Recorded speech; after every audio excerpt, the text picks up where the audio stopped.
Saya mengucapkan selamat dan sukses untuk pelatihan ini dengan mengucapkan Bismillahirrahmanirrahim. Pelatihan membangun tim yang barokah.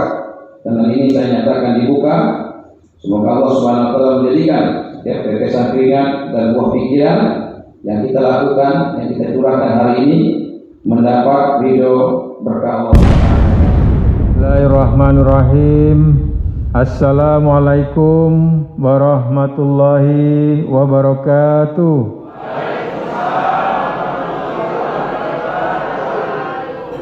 Alhamdulillah, puji syukur para peserta pelatihan tim Barokah 3. Bapak Wali Kota sudah berkenan membuka secara resmi pelatihan ini. Insya Allah setiap hari akan dibuka kelas baru, mulai dari kelas pertama pada tanggal 1 April sampai dengan kelas yang ke-6, di mana setiap kelas itu diwakili oleh semua bagian. Maksudnya diwakili oleh dari setiap struktural, mulai dari kepala bagian, kepala subbagian, staf, dan juga termasuk security. Setiap harinya insya Allah ada perwakilannya. Sebelum memasuki pada materi pertama, materi utama yang akan disampaikan oleh Ustadz Said Kamiabi, saya selaku Direktur Prumda Tirta Hidayah, di mana kita sudah secara resmi disahkan pada tanggal 16 Maret tahun 2021, bentuk atau badan hukum dari PDAM Kota Bengkulu sudah berubah menjadi Perusahaan Umum Daerah Tirta Hidayah Kota Bengkulu atau Prumda Tirta Hidayah. Kita bersama-sama syukuri dan kita iringi dengan iringan doa, semoga perubahan nama ini juga merubah pelayanan kita yang semakin baik dan lebih barokah kepada pelanggan Prumda Tirta Hidayah. Para peserta pelatihan yang saya hormati, kita memasuki pada materi pertama bahwa kita berada di PDAM Kota Bengkulu dengan satu tujuan. Tujuan kita bersama yaitu mencapai visi dan misi kita. Yang pertama adalah menjadi visi dari PDAM Kota Bengkulu menjadi salah satu PDAM terbaik di Indonesia. Maksudnya menjadi salah satu perusahaan layanan air minum yang terbaik di Indonesia. Misi yang ingin kita capai adalah yang pertama, meningkatkan kepuasan pelanggan dan cakupan pelayanan secara berkelanjutan. Misi yang kedua, mewujudkan manajemen yang profesional melalui peningkatan kualitas sumber daya manusia. Dan yang ketiga, misi kita mendukung visi dan misi pemerintah Kota Bengkulu. Penetapan visi dan misi ini bukan ditetapkan oleh saya selaku pimpinan secara pribadi atau sendiri, tapi kita tetapkan bersama-sama. Waktu itu kita berkumpul secara bersama-sama, kita melakukan brainstorming, menerima, menampung semua masukan. Kemudian kita putuskan bahwa mau kemana perusahaan ini. Akhirnya kita menetapkan visi, karena visi ini adalah cakrawala berpikir kita. Bagaimana cara pandang kita? Sedangkan misi itu adalah tujuan-tujuan yang ingin dicapai atau target yang ingin kita capai. Pada pelatihan yang lalu saya sudah menyampaikan untuk mencapai ini bahwa kita secara sederhananya mengelola perusahaan ini dengan 3 hal. Yang pertama efisiensi, yang kedua diferensiasi, yang ketiga fokus terhadap pelayanan. Efisiensi dalam pengelolaannya, diferensiasi kita memiliki produk yang benar-benar berkualitas yang akan menjadi pilihan utama dari para customer. Yang ketiga, fokus kita terhadap pelayanan. atau kita memiliki customer relationship yang baik. Pendekatan yang kedua yaitu senantiasa kita melaksanakan atau mengimplementasikan fungsi-fungsi manajemen mulai dari planning, organizing, directing, controlling, dan evaluating. Itulah siklus manajemen. Sudah saya sampaikan pada pelatihan sebelumnya. Saya sudah menganggap semua sudah memahami pada materi tersebut. Mengelola perusahaan sederhana, mengelola perusahaan sederhana. Kita hanya butuh efisiensi, diferensiasi barangnya yang kita produksi adalah barang-barang yang berkualitas, berbeda dengan pesaing-pesaing kalau kita punya pesaing, sehingga kita memiliki product advantage atau keunggulan produk kita dibandingkan produk-produk yang lain, dan kita dekat dengan customer, fokus terhadap pelayanan. Ada pelanggan mengeluh, kita selesaikan dengan secepatnya, sesegera mungkin, karena kita melayani masyarakat. Saudara sekalian, inilah tujuan kita berada di perusahaan ini, mengelola PDAM Kota Bengkulu, dan kedepannya, karena bagaimanapun juga kita harus memiliki visi yang jelas, kita harus berkinerja menjadi salah satu yang terbaik di Indonesia. Kalau salah satu artinya kita harus berada di 10 besar. Alhamdulillah untuk tahun 2020, kinerja 2019, kita secara nasional berada di peringkat ke-75. Dari tahun sebelumnya berada di peringkat 133. Kemudian di Sumatera, dari 73 PDAM perusahaan air minum di Sumatera, kita berada di peringkat ke-8. Dan alhamdulillah di tahun kinerja yang 2019 yang keluar di tahun 2020 untuk Provinsi Bengkulu, kita sudah berada di peringkat pertama. Alhamdulillah. Sesuatu yang wajib kita syukuri. Selama ini di Provinsi Bengkulu yang bernilai kinerja tertinggi adalah Bengkulu Utara. Tapi yang perlu kita catat bahwa ketika kita bersama-sama memulai membangun perusahaan ini, waktu itu nilai kinerja kita 2,1 dengan kondisi sakit. Ya. Pada saat itu Bengkulu Utara sudah sehat, sudah berkinerja mungkin sekitar di 3 poin sekian. Tapi alhamdulillah hari ini kita di tahun 2019 yang keluar nilai kinerja kita di tahun 2020, kita sudah masuk 3,43, lebih tinggi dari Bengkulu Utara. Kalau tidak salah Bengkulu Utara 3,3-an. Alhamdulillah kita sudah bersama-sama membawa perusahaan ini dari keterpurukan, naik tahap hingga berada pada titik ini. Pertanyaannya sekarang, ke depan akan seperti apa kita? Apakah kita akan bisa mencapai dari peringkat 75 sampai kita menembus ke 10 besar secara nasional? Semua kembali kepada kita. Ataukah kita akan terpental lagi ke peringkat 100, 200 dan seterusnya?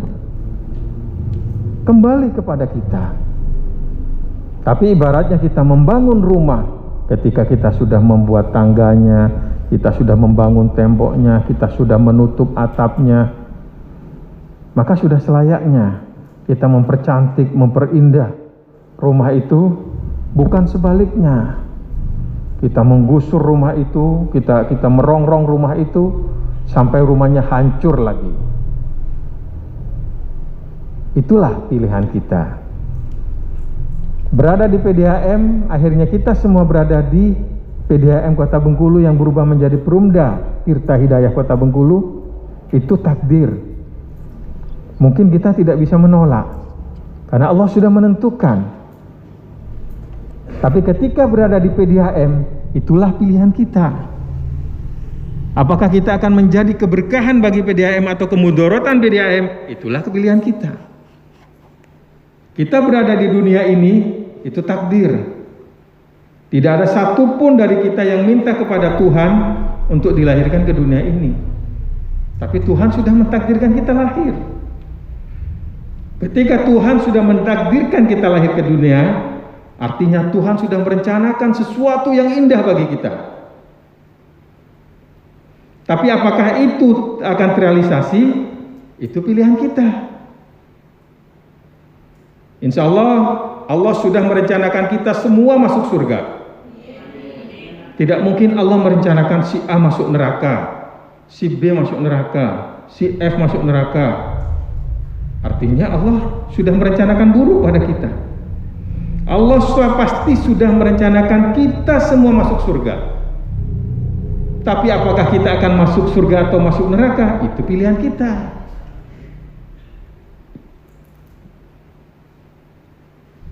Ya, saudara-saudara sekalian, sama. Kita ditakdirkan masuk, akhirnya berada di Perumda Tirta Hidayah ini. Selain ikhtiar kita, ada ketentuan Allah. Tapi apakah kita akan menjadi keberkahan bagi perusahaan ini atau kemudorotan bagi perusahaan ini? Itulah pilihan kita. Oleh karena itu, maka saudara-saudara sekalian, bahwa kita ini adalah tim. Ketika kita merumuskan tujuan perusahaan ini, kita bersama-sama merumuskan perusahaan ini, tujuannya kita bangun dengan konsepnya SMART. SMART, S-M-A-R-T. Yang pertama spesifik,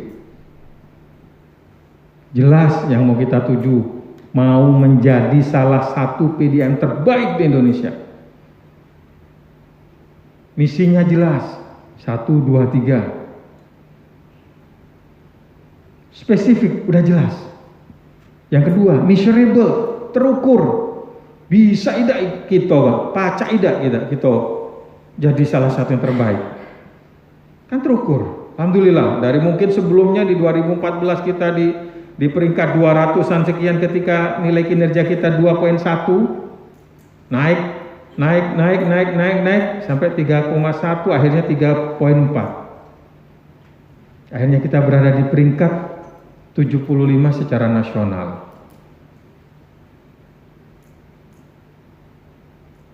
Ya, measurable, terukur.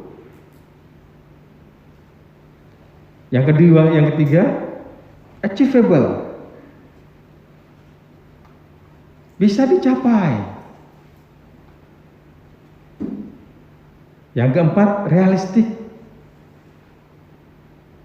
realistis, tidak membual. Kita menentukan visi misi sesuatu yang ingin kita capai, itu yakin kita bisa mencapainya.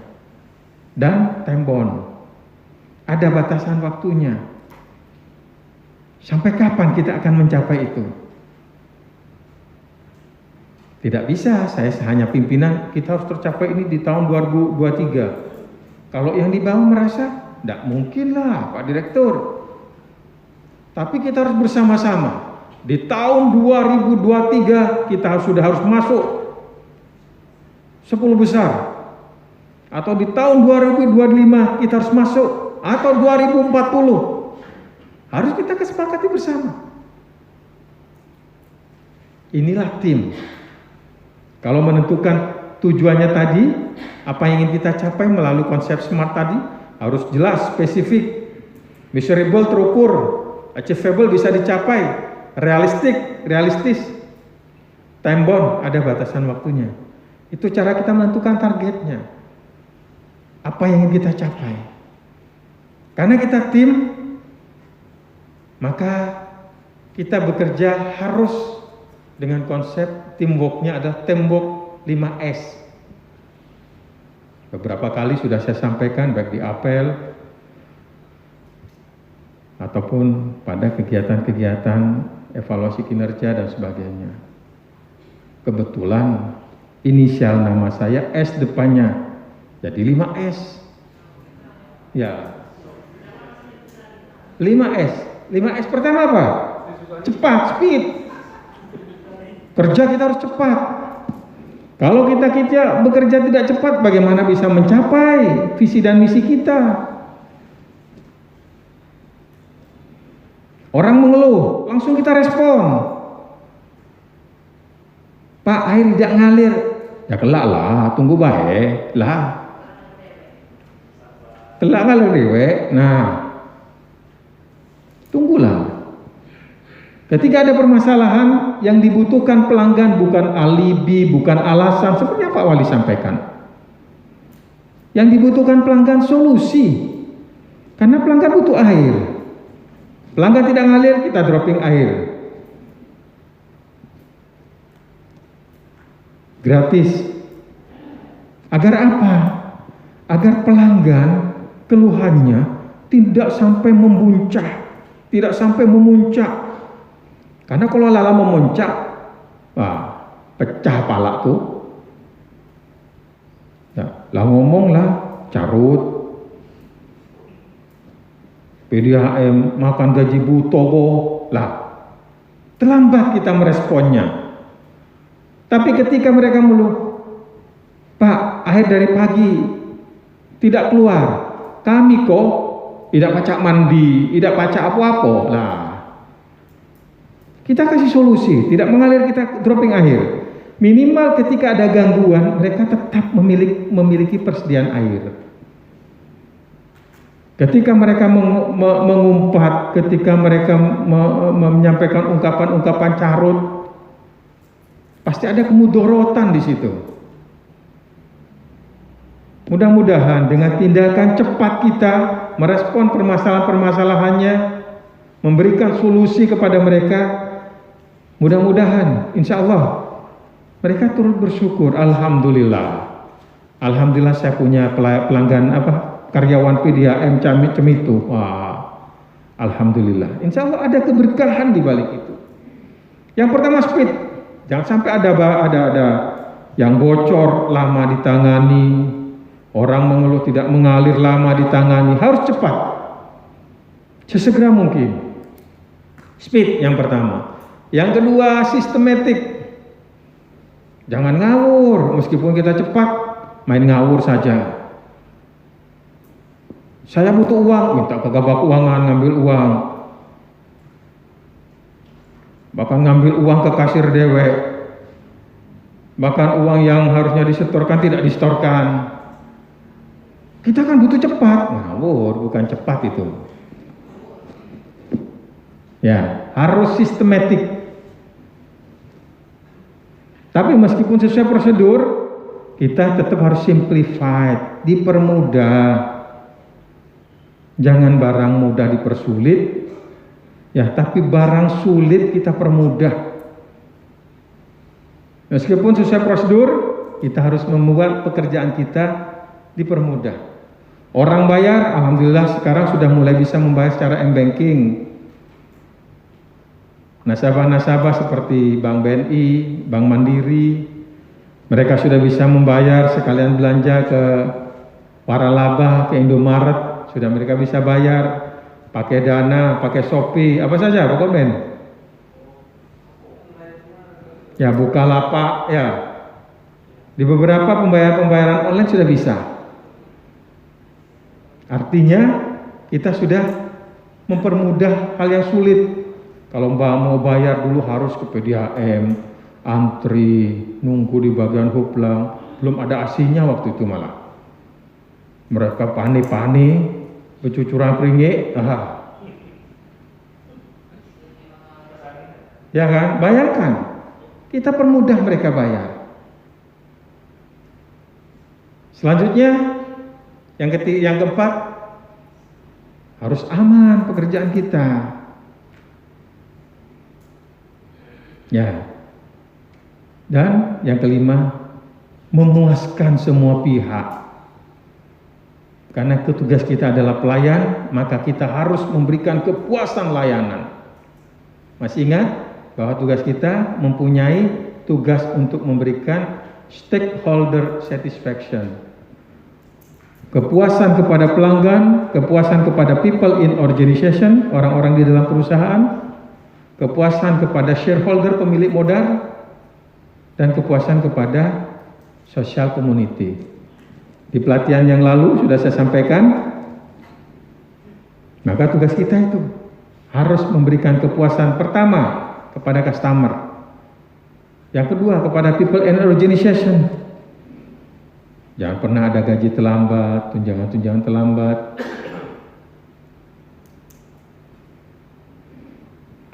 Kepuasan juga kepada shareholder. Apa gunanya perusahaan shareholder memiliki perusahaan ini?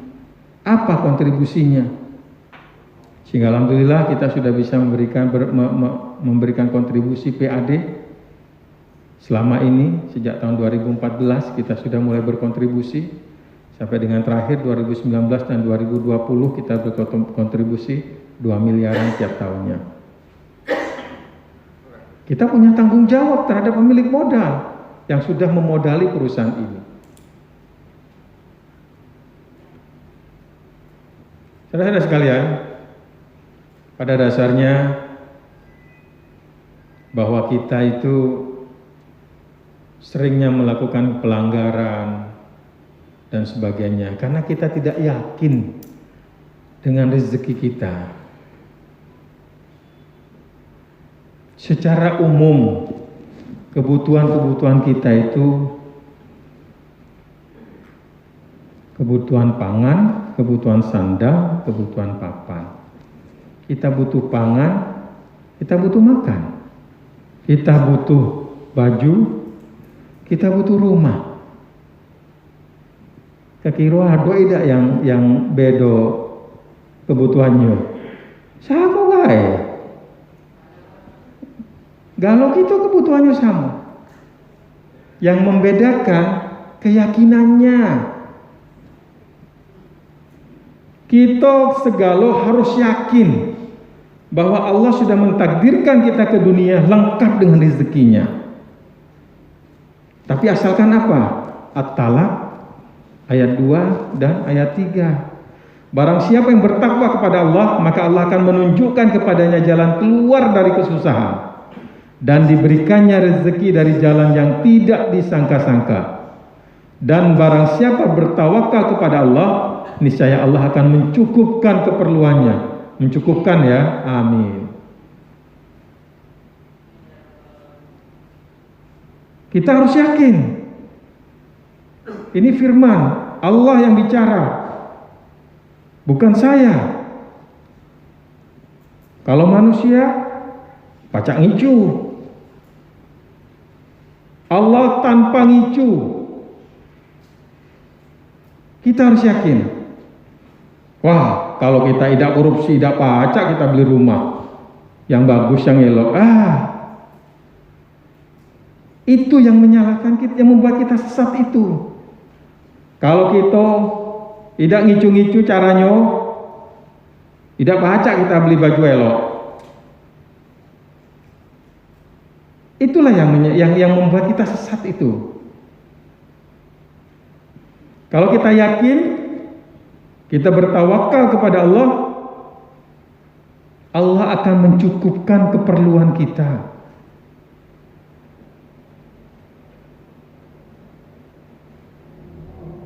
Ya, itulah yang membedakan kita di At-Talaq 2 dan 3 ini.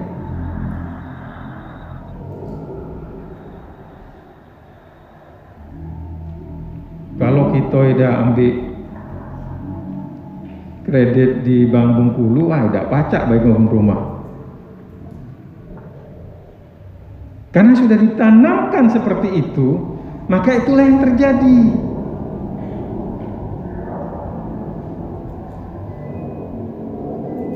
Apa kata Allah? Allah bilang, aku seperti apa yang diprasangkakan oleh makhlukku. Seperti apa prasangkanya, maka itulah yang terjadi. Allah bikin bumi saja bisa, masa mau bikinkan rumah elok untuk kita aja tidak pacak?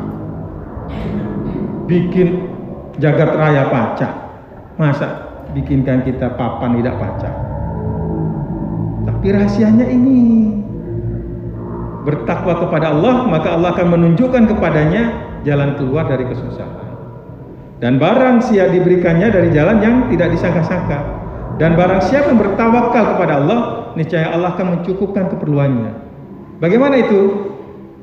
Sederhana saja.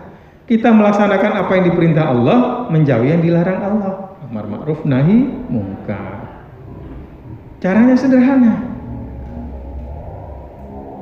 Mungkin dulu kita ragu, wah tidak pacak PDAM kok, lah cemitu baiklah, pasti cemiko. Alhamdulillah, kita bisa bersama-sama membawa perusahaan ini dalam kondisi yang lebih baik, dan alhamdulillah dengan kinerja yang lebih baik. Nah, sekarang ketika kita berada di tahap ini, kita bangun lagi perusahaan ini bisa menjadi jauh lebih baik dari sebelum-sebelumnya.